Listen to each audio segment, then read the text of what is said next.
السلام عليكم ورحمة الله تعالى وبركاته. اللهم صل وسلم على سيدنا محمد. إخواني الأكارم، مرحبا بكم في هذا الفيديو الجديد.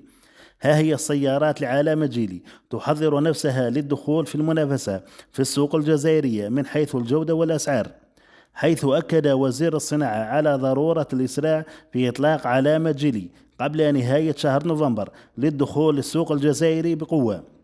وأكد وزير الصناعة كذلك على مراجعة الأسعار لتكون في متناول المواطن الجزائري. وحيث أكد كذلك المدير العام لمؤسسة جيلي أن السيارات جيلي ستدخل السوق بأربع موديلات تتصدرها سيارة جي إكس 3 برو بسعر 197 مليون سنتيم.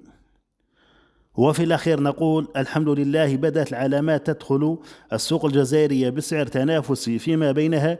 أولتها سيارة شيري بسعر 199 مليون، وثانيا سيارة جيلي بسعر 197 مليون.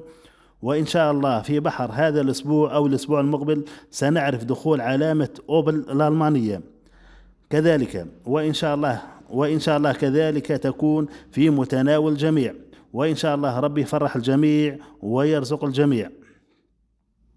وفي الأخير إخواني الرجاء منكم الاشتراك في القناة لكي يصلكم كل جديد. والسلام عليكم ورحمة الله تعالى وبركاته.